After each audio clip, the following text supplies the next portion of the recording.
in order to add a photo to a contact on Google Pixel 10 Pro, all you have to do is open the phone app. Next, in the home page, we're going to tap on these three lines in the upper left corner and let's open contacts. Now over here, let's choose the contact for which we want to add a photo. Tap on this pen icon in the upper right corner, and then over here we have our picture.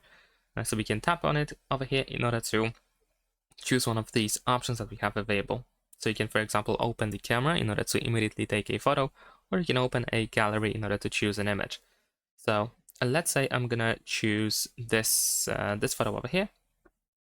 Now we can adjust our photo. We can zoom in, zoom out, and crop the part of the photo. You can also rotate the photo if you want to, and we can press choose at the bottom of the screen.